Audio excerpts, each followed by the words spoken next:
Dr. Deborah Rouse.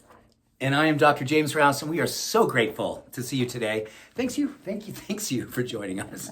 Hi, honey. Hello. This is such a topic. Oh my goodness. I don't think there's a day that goes by that Deborah and I are not. We're talking about this all the time. We love community, and we love and we crave community. And man, we've had some times where we were incubating here in our house and not seeing a lot of people. Of course, COVID was part of that. And then coming out of COVID, we also were just a weird resistance. We got so comfortable, and I don't know how you felt about that time. Like, I don't know, I think I'm just going to stay in, and I think I'll stay in for a few more months. All of a sudden, you're just like, I got to get out. And we're going to share some amazing research to help you feel inspired and encouraged to get back out in community. And I'm very excited about the topic as well. I'm going to let you kind of take and run with a lot of it, but I do want to share.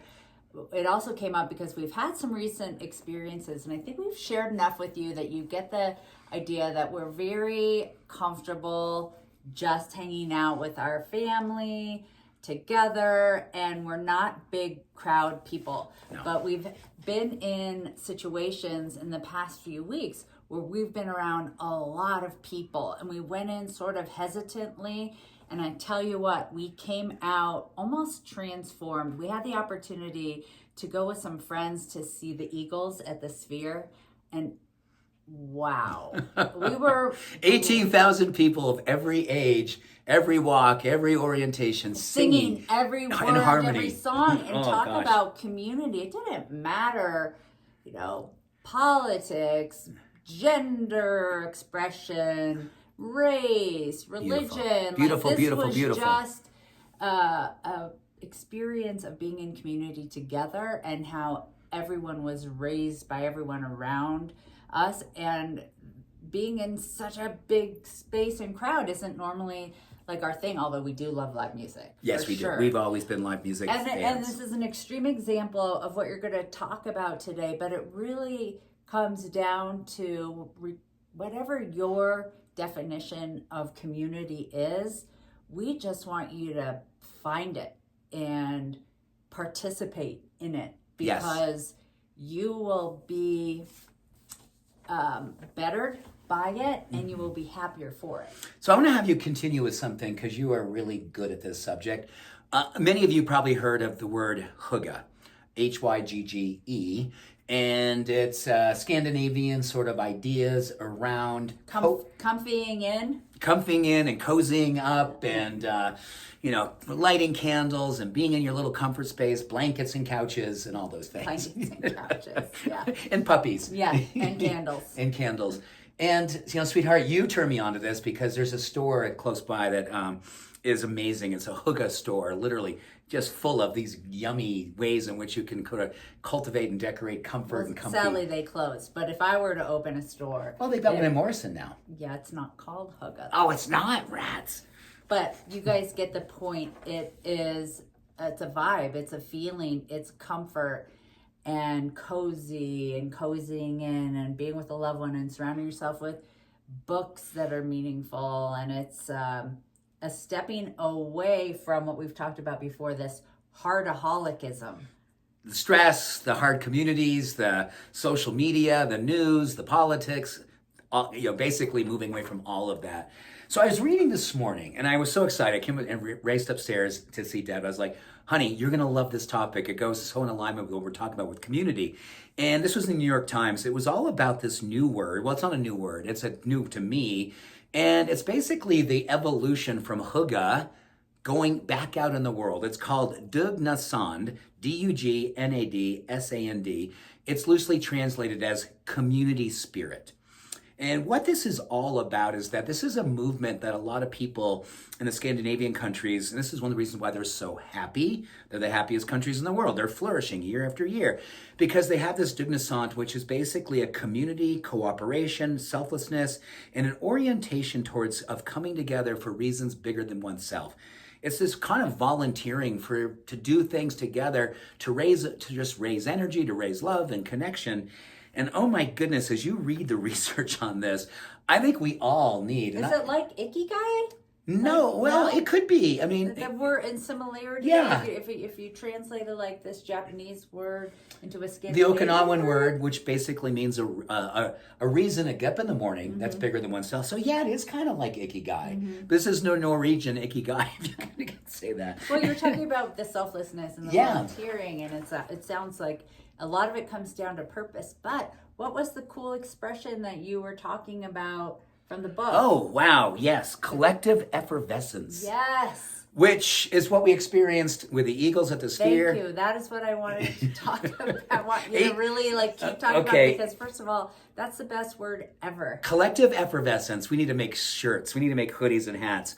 But so collective effervescence. Oh, too bad it's not ours. We can't do it. We didn't coin it. No, we didn't. So based on the Eagles experience, concerts you've been to, maybe it's going to church, whatever it is that you go when you're like, man, the group energy was amazing. The community felt so good.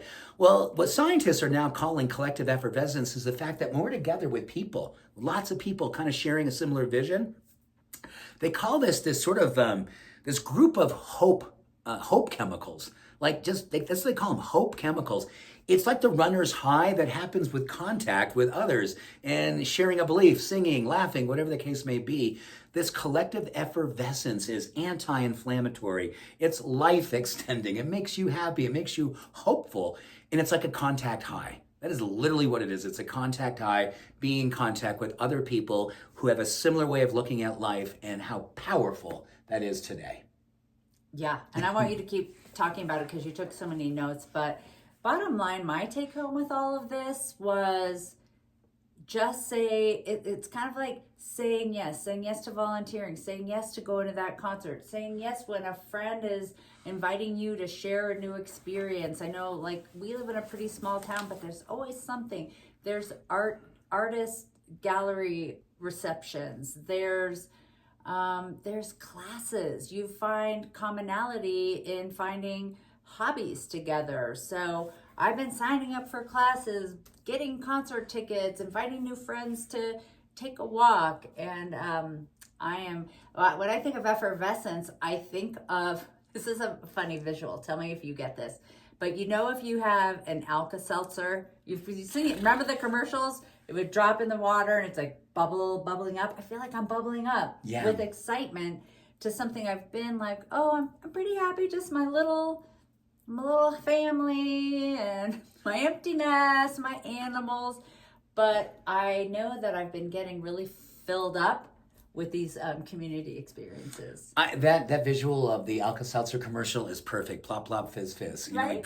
Well, electrolytes do that too. Yeah, they do. It's really, if you've seen that commercial, you know what I'm talking about. Yeah, so here's something that I think you're going to find fascinating. This idea of how you look at how cultures and tribes have survived, the ones that make it versus the ones that don't. It's all about community. It's all about the collective high that they get working together for reasons bigger than themselves. And I think I don't have to get into what's happening in many countries right now, particularly where we live in the U.S. This is a hard time for us to feel like we're doing things together. I think there's a lot of interesting, horrible leadership that's encouraging people to be spread apart and to be splintered and to be in different silos. And this is going to take a human effort that is going to be superhuman right now. For us to think about, how do I actually rise above that energy and really reach back out and look for the commonalities and look for the cooperation and look to come together. Very interesting. They talk about a community of intimate vulnerability. It's a very interesting statement. Looking for a place that you can have a community of intimate vulnerability. Vulnerability is a charged word right now. A lot of us are like, man, I don't feel comfortable. I don't feel safe. The last thing I want to do is go into communities and do that and be that way. Well, when we give ourselves permission to step into that experience, resilience goes up, our trust goes up, our compassion goes up, and our sense of acceptance of ourselves and others. There has been so much to be said about why some cultures make it. Why do some democracies make it? Why do some countries make it? Well, they figure out that they're always better together. And their best leaders are the ones who fortify coming together. They want people to be together. They want to be the ones they're the ones who are doing the selfless service to raise and put people together. I know that may sound a little charged right now for many of you, but hey, that's the truth. The leaders that do that are the ones that you want to be around. 28 studies that were done. Again, longevity studies show that literally sometimes 8 to 12 years can be added to your life when you're a person who puts four hours a month of volunteering. It's 4 hours an entire month. An hour a week could lead to 8 to 12 years of longer life expectancy. Of course, happiness. Big one on anxiety disorder.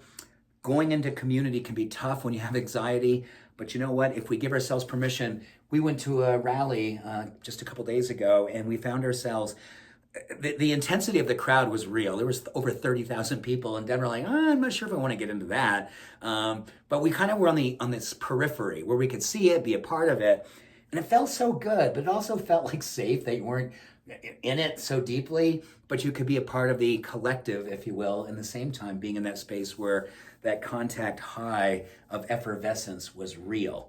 So this is all the good that's happening with togetherness, and I think it's a call for all of us to look within and see, am I ready?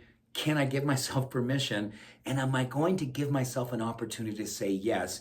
To your point, sweetheart, it's time to say yes to getting back out there, reaching across, touching people, being respectful, opening to the idea of inclusion, and really making community happen. And part of that is the idea of stepping outside of your comfort zone. It's, you may be comfortable living within these four, in your little square in your house and wherever you are, but just taking a little step outside, testing the waters, getting a little bit uncomfortable to build that resilience, to build that strength, and seeing kind of what's available for me that maybe I wasn't noticing before because I was pretty happy in this little zone. But stepping outside of that and poking around and saying, oh, maybe I fit here, maybe I fit there, and just see how your inner effervescence can bubble over with joy, with hope, with resilience, and actually even your immune system is going to improve. You think it's like the opposite. Oh my gosh, this is going to be a super spreader, but I think it's a super spreader of joy and possibility. That is such a good distinction.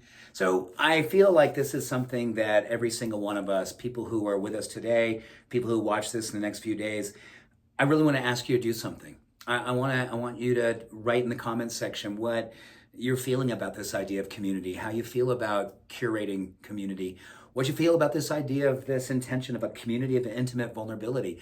I really believe that's kind of what we have in mind here when we started this podcast. We wanted to have a community of intimate vulnerability, sharing ideas, but also sharing our struggles, sharing where we feel scared, where we feel hopeful.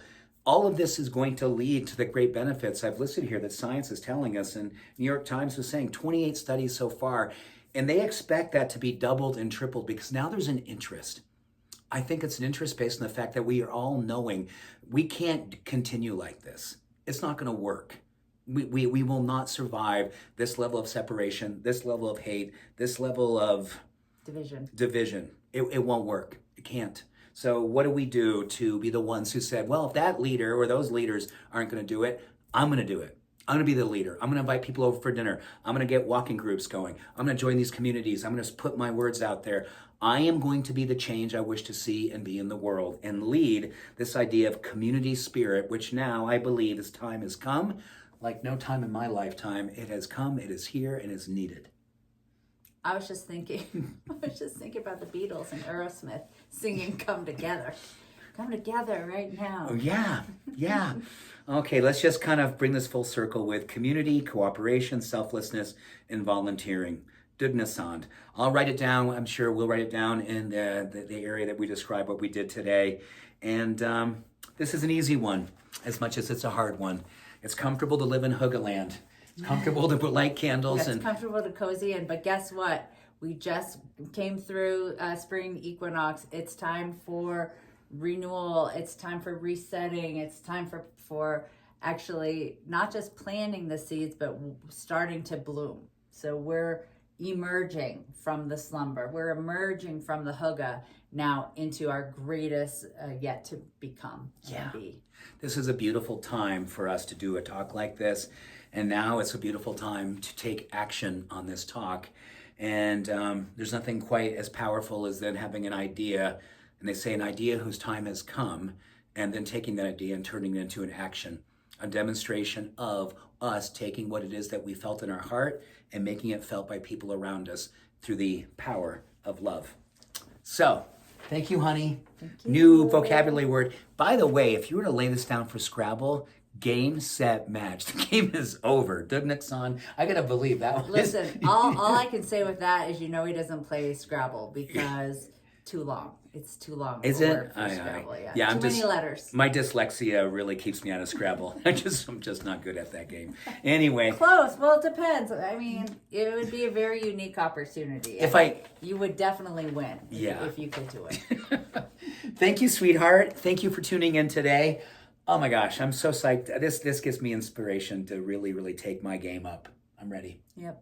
Thank you all. Thanks for watching. Thank you for your questions. And we love you. We do. Much love and every blessing. See you next week. Bye. Bye for now.